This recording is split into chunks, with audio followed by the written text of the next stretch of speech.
Աստվի Հայկ Սարգսյան։ Տիկին Եսեք։ նախարար, խնդրում եմ որևէ վարքյան չկասկածեք, որ ազգային ժողովում պատկերացում չունեմ ոստիկանության այդ բարեփոխումների փիլիսոփայության։ Շատ լավ պատկերացնում ենք, առավել քան լավ, ու հասկանում ենք, որ Հայաստանի Հանրապետությունում ոստիկանական տարբեր ստորաբաժանումներ ձևավորում են լոկ մեկ պատճառով, որի անունը Նիկոլ Փաշինյանն է։ Դուք նեղվեցիք, որ Աննա Գրիգորյանը բացական հարցեր տվեց։ Ես դրականով սկսեմ։ Տիկին Սարգսյան, շնորհավորում եմ ձեզ։ Մեկ տարվա կտրվածքով այլևս ձեր կարմիր բերետավորները ոչ միայն ոհմակի նման հարցակվան ազգային ժողովի падգամավոր Աշոտ Սիմոնյանի վրա, ոչ միայն բռնություն գործադրեցին, դրա համար որևէ մեկը պատասխանատվություն չկրեց, իրանք ավելի թևավորվեցին, իրանք նաև հարցակվեցին լրագրողի վրա։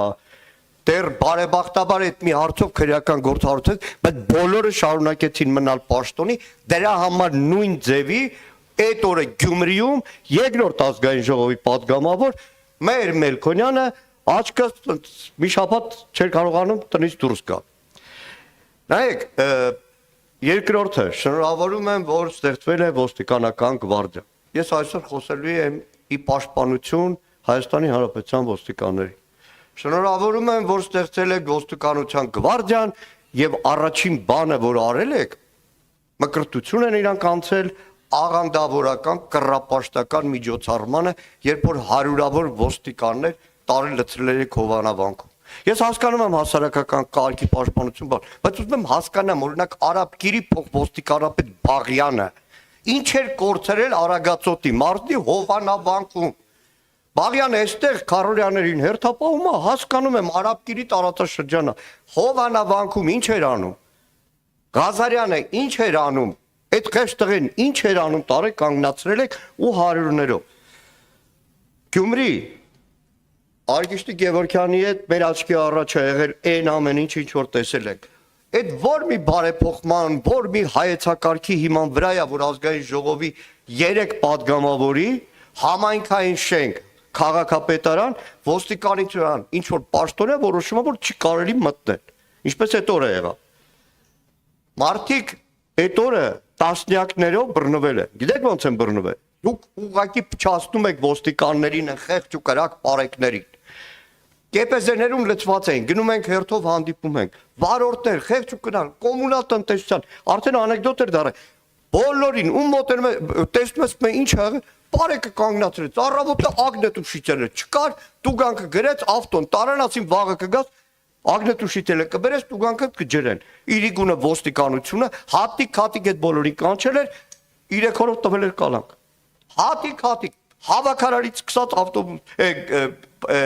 կոմունալ տնտեսության մեքենաներ։ Լավ, մեղք են այդ պարեկները, մեղք են այդ ոստիկանները, մեղքի տակ եք մտցնում։ Ի վերջո այդ ոստիկանության ծառայողները վաղը երեխա են կնքելու, երեխա են փսակելու, ուր եք տանում կռապաշտության։ Հարցը դա էր։ Չէ։ Գյումրիի հետ կապված մեր աչքի առաջ է եղել։ Մեր աչքի առաջ է եղել։ Այդ կարմիր բերետավորները շարունակելու են մինչև վերջ այդ անօրինական գործունեությունը։ Իդեպ ոստիկանության գվարդիայի հետ կապված Արթուր Խաչատրյանը հարցրել էր, պարոն Քոչարյանը հաստատեց, մենք երկար ժամանակ բանավեճ ունեցել ենք օրենքի նախագծի, պնդում եմ ես, որ ոստիկանության գվարդիայի պարտականությունների մեջ պետք է ավելացնել նաև հայրենիքի պաշտպանություն։ Բայց վերջերս ծանոթացել եմ 44-օրյա քննիչ հանձնաժողովը, չգիտեմ էլ կա, չկա հանձնաժողովի զեկույցը, այնտեղ բավականին սուր դիտարկումներ կան 44-օրյա պատերազմի ժամանակ ոստիկանության ստորաբաժանումների, ներքին զորքերի, ծառայողների, ընդհանրապես մասնակցության ժամանակ խայտառակ մթնոլորտին։ Ուզում նաև ճշտում, դուք ստացել եք այդ զեկույց ազգային ժողովից, որպեսի եզրակացություններ ունենաք, որտեղ դրա մասին խոսել էր Անդրանիկ Քոչարյանը։ Ի պաշտպանություն էլի ոստիկանների։ Նայեք, սննդի մասին եք խոսում։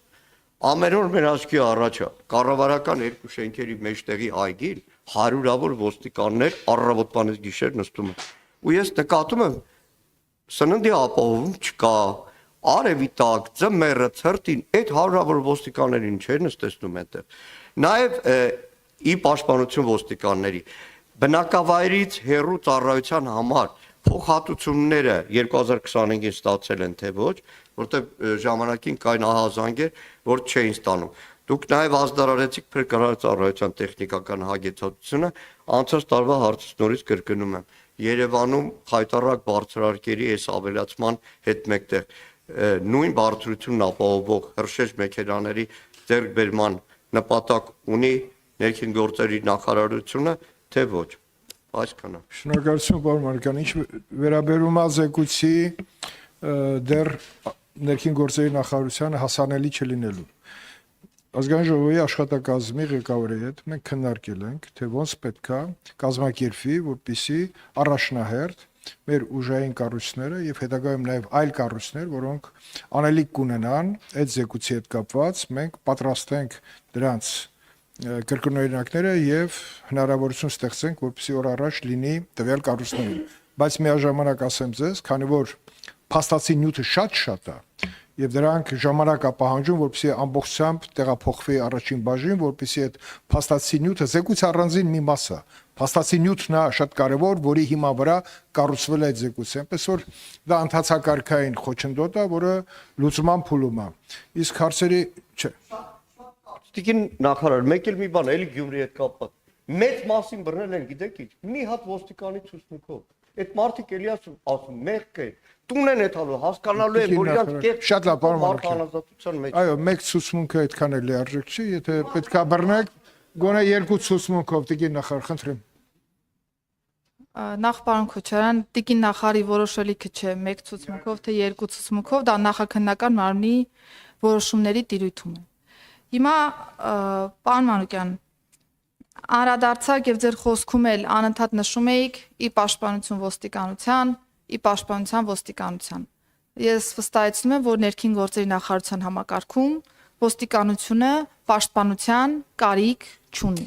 Նախարարության համակարգում ոստիկանության ոլորտի այդ թվում բարեփոխումները իրականացվում են այնպես, որ ոստիկանության առջև դրված օրենսդրական խնդիրներ լինեն շատ հստակ, ոստիկանի կողմից իր լիազորությունների եւ պարտականությունների ծավալը լինի շատ հստակ, եւ ոստիկանի կողմից իր վարքագծային էլեմենտները վերապատրաստման նաեւ արդյունքներով լինեն շատ հստակ, եւ մեր ծառայողը ինքնուրույն կարողանա իր առջև դրված խնդիրը կատարել եւ դա կատարելու համար մեթոդներն ու եղանակները ընտրել։ Ուժային միջոցների գործադրման ստանդարտի ներդրումը նոյեմբերի 1-ից հենց այդ տրամաբանությամբ է եւ եթե հետաքրքրի նախարարի հրամանի տարբերակ ունենք, դա կարող եք դիտարկել եւ տեսնել, թե ինչ ճանապարհով ենք ծառայողներին նաեւ նկարագրում, թե ինչպես պիտի գնահատեն իրավիճակը եւ հասկանան, որ դեպքում ուժային միջոցներից որոնք են, որ կարող են կիրառվել։ Օգտագործեցիք նաև վիրավորական արտահայտություններ, պարոն Մանուկյան, ոստիկանության ծառայողների հասցեին, ես արդեն երկրորդ կամ երրորդ քննարկումն է, ինչ ազգային ժողովում լսում եմ ոհմակ արտահայտությունը ոստիկանության ծառայողների ոստիկանության ծառայողների մասով եւ չեմ զլանում եւ նորից հորդորում եմ ոստիկանության գործունեության նկատմամբ խորհրդարանական վերահսկողություն իրականացնող մարմնի դիրքերից վիրավորական արտահայտություններ չհնչեցնել ոստիկանության ծառայողների հասցեին։ Մեր ոստիկանների դեպքում կարող են լինել թերություններ, կարող են լինել խնդիրներ։ Դրա համար տարբեր ոստիկաններ ազատվում են պաշտոններից։ Տարբեր ոստիկաններ անցնում են քրեական վարույթներով, այդ թվում մեղադրյալի կարգավիճակով։ Տարբեր ոստիկաններ ինքնակամ հասկանալով իրավիճակը դիմում են ներկայացնում եւ ազատվում են ծառայությունից։ Տարբեր ոստիկանների պաշտոնավարումը կասեցված է։ Այդ թվում մեկ այլ դեպք ունենք, որը կրկին Վաղաշապատի ոստիկանության բաժնին է վերաբերում։ Այսինքն մեր ռեակցիան, պետության դիրքերից ոստիկանության վարքագծի ռեակցիան շատ հստակ է։ Խոսեցիք, որ կարմիր բերետներից մեկը լրագրողի նկատմամբ բացասական պահվածք է ունեցել եւ որևէ մեկը չի ազատվել ծառայությունից։ Պարոն Մանուկյան, տվյալ ծառայողը սեփական դիմումի համաձայն ազատվել է զբաղեցրած պաշտոնից։ Այսինքն, երբ որ մենք այս քաղաքական խոսույթը, քաղաքական էմոցիաները զտում ենք, ես զտած եմ խոսում։ Գործ ունենք իրավիճակի հետ, երբ որ այո, ձեր նշած օրինակում լրագրողի նկատմամբ եղել է ոչ պատշաճ վերաբերմունք ոստիկանության ծառայողի կողմից, ոստիկանության ծառայողը ազատվել է զբաղեցրած պաշտոնից եւ այո, կա նախաձեռնված քրեական վարույթ եւ այո, քրեական վարույթի շրջանակներում ոչ թե ես, այլ նախաքննական մարմինը կտա գնահատականներ։ Եվ մենք իրավական պետություն ենք ի վերջո եւ որևէ մեկին պատժել կամ չպատժելու հարցը պիտի դիտարկվի պատշաճ իրավական ընթացակարգի շրջանակներում։ Անդրադառնամ Հովանավանքին։ Հովանավանքի շրջանակներում ոստիկանությունը շարունակում է եւ շարունակելու է հասարակական կարգ անվտանգություն ապահովել, եթե դրա կարիքը լինի։ Մենք բազմաթիվ կրոնական միջոցառումներ ենք ունենում տարբեր եկեղեցիներում, որտեղ կրկին ոստիկանությունը հասարակական կարգ եւ անվտանգություն է ապահովում։ Նույն օրը Մայրաթոռում ոստիկանությունը կրկին հասարակական կարգ եւ անվտանգություն է ապահովել։ Մենք ունեցել ենք կրոնական տարբեր տոնական միջոցառումներ, որտեղ կրկին ոստիկանությունը հասարակական կարգ եւ անվտանգություն է ապահովել։ Բայց մեզ կարծես թե այս մնացյալ իրավիճակները չեն հետաքրքրում եւ մենք կենտրոնանում ենք Հովանավանքի օրինակի վրա։ Հովանավանքում ոստիկանությունը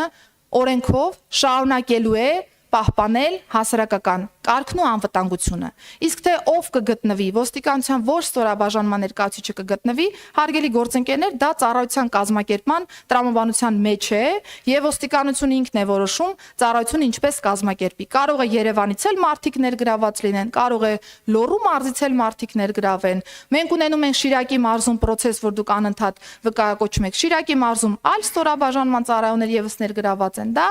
հաշվարկ է, որով որ ոստիկանությունը իր արժեվ դրված խնդիրը օրենքով որոշում է կատարել քանակական տվյալներ, մեթոդաբանություն, եղանակներ, դրանք հիմնական ծառայության կազմակերպման տիրույթում գտնվող հարցեր են եւ լուծվում են ըստ այդմ որևէ զարմանք կամ որևէ ինչ որ անհանգստացնող բան չկա։ Եթե ոստիկանություն տվյալ քանակակազմով է ծառայությունը կազմակերպում, նշանակում է տվյալ քանակակազմն է անհրաժեշտ եւ բավարար ոստիկանության արժեվ դրված խնդիրները իրականացնելու համար, այդ թվում նկատի ունենալով նաեւ օպերատիվ տվյալները, որոնք կարող են լինել այս տեսանկյունից։ Իսկ պաշտպանական ֆունկցիայի մասով ես բազմիցս պարոն Մանուկյան անդրադարձել եմ ձեր դիտարկմանը եւ իմ հիմնավորումները ներկայացրել եմ։ Շնորհակալություն։ Շնորհակալություն տիկին նախարար, վերջին մասը կարծում եմ եւ մեր հանձնաժողովի անդամները գիտեն թե լուծումները ինչ կառուցվածք ունեն այդ հարցի հետ կապված եւ այդտեղ կարծում եմ որ շարունակել քննարկումը այդ թեմայով պարզապես իմաստ չունի։ Հայկ Սարգսյան, հաջորդը Զարուհի Բաթոյան, խնդրեմ։ Շնորհակալ եմ, ես հիշեցի Տիկին Սարգսյան եւ